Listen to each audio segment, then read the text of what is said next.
Assalamualaikum warahmatullahi wabarakatuh. Halo, saya Naufal Afif Syauqi, mahasiswa Unsia jurusan S1 PJJ Akuntansi.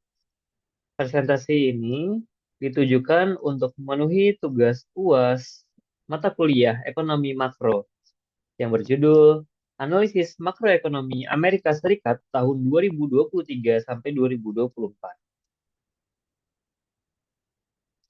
Pendahuluan. Amerika Serikat atau AS merupakan negara dengan ekonomi terbesar di dunia. Dalam ekonomi makro, analisis indikator seperti inflasi, PDB, dan neraca pembayaran penting untuk memahami kesehatan ekonomi suatu negara. Tujuan dari makalah ini menganalisis indikator makroekonomi utama Amerika Serikat tahun 2023 sampai 2024 dan kaitannya dengan teori ekonomi makro. Yang pertama adalah data inflasi. Inflasi Consumer Price Index year on year di bulan Desember tahun 2023 adalah 3,4%. Sedangkan inflasi CPI year on year Desember 2024 adalah 2,9%. Ini menunjukkan bahwa inflasi Consumer Price Index turun dari 2023 ke 2024. Berdasarkan teori kuantitas uang, penurunan inflasi dipengaruhi oleh pengendalian jumlah uang beredar melalui kebijakan moneter The Fed. Kemudian adalah kurs dolar AS atau dengan notasi DXY ya, DXY. Nah, ini untuk DXY Index tahun 2023 bulan Desember ini adalah 103,5, sedangkan 2024 menguat DXY ini ke 108,5. Penguatan kurs dolar Amerika Serikat menunjukkan permintaan tinggi terhadap dolar Amerika Serikat. Sesuai teori permintaan dan penawaran valuta asing, suku bunga tinggi mendorong aliran modal masuk dan menguatkan mata uang domestik. Kemudian kita akan bahas ke GDP growth ya, GDP growth. GDP growth untuk 2023 adalah 2,5%, sedangkan untuk 2024 GDP growth Amerika Serikat adalah 2,8%. GDP merupakan indikator utama dalam ekonomi makro untuk mengukur output nasional. Meskipun suku bunga tinggi, ekonomi AS tetap tumbuh, mencerminkan kekuatan konsumsi rumah tangga dan belanja pemerintah. Kemudian ini berikut adalah ringkasan makroekonomi Amerika Serikat 2023 ke 2024. Seperti tadi sudah dijelaskan ya, inflasi CPI 2023 ada 3,4, sedangkan 2024 adalah 2,9. GDP growth 2,5% di 2023 dan 2,8% di 2024. Kurs DXY 2023 103,5, sedangkan ada penguatan 2024 108,5. Suku bunga The Fed untuk Desember 2023 adalah 5,5%, sedangkan di 2024 adalah 4,5%.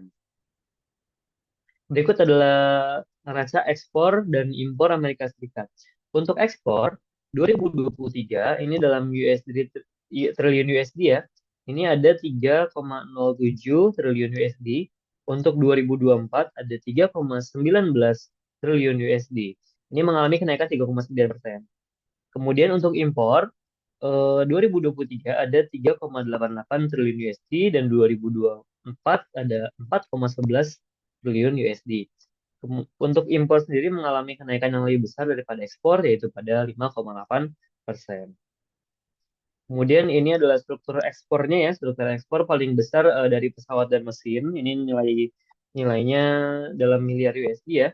Ini 133 miliar USD. Kemudian ada kendaraan, kemudian farmasi dan medis, bahan bakar energi, dan produk pertanian. Untuk mitra utamanya ada Kanada, Meksiko, Cina, Jepang, dan Inggris. Kemudian ini untuk struktur impor Amerika Serikat 2023. Ini untuk yang paling besar adalah aircraft dan komputer ya, 155, kendaraan 130, kemudian mesin industri, barang konsumsi, kemudian tekstil dan pakaian. Untuk mitra utamanya hampir sama ya, Kanada, Meksiko, Cina, Jepang, dan Jerman. Kemudian ini selanjutnya akan kita bahas neraca perdagangan dan neraca pembayaran. Untuk neraca perdagangan barang dan jasa sendiri, untuk barang itu mengalami defisit ya. Untuk 2023 mengalami defisit barang sebesar 1.063 miliar USD. Di 2024 lebih besar lagi, yaitu 1.211 miliar USD. Untuk jasa sendiri, jasa surplus ya, mengalami surplus. Di 2023 ini ada 278 miliar USD dan 2024 ada 293 miliar USD. Untuk neraca pembayaran sendiri atau current account ya, ini mengalami minus ya, mengalami defisit juga untuk current account-nya. 2023 ini memiliki current account minus 904 dan terhadap GDP itu mempengaruhi 3,3%. Kemudian untuk tahun 2024 ini naik ya defisitnya jadi 1.132 dan mempengaruhi 3,9 terhadap GDP. Kemudian untuk investasi asing dan modal masuk. Untuk FDI atau Foreign Direct Investment tetap stabil, terutama di sektor teknologi dan energi. Portofolio investment meningkat karena tingginya imbal hasil obligasi pemerintah. Kemudian analisis makroekonomi Amerika Serikat. Untuk inflasi menunjukkan tren penurunan. PDB atau GDP ya tadi ya, tumbuh stabil meskipun tekanan kebijakan moneter. Kekuatan dolar AS atau DXY menjadi tantangan ekspor ya, walaupun meningkat.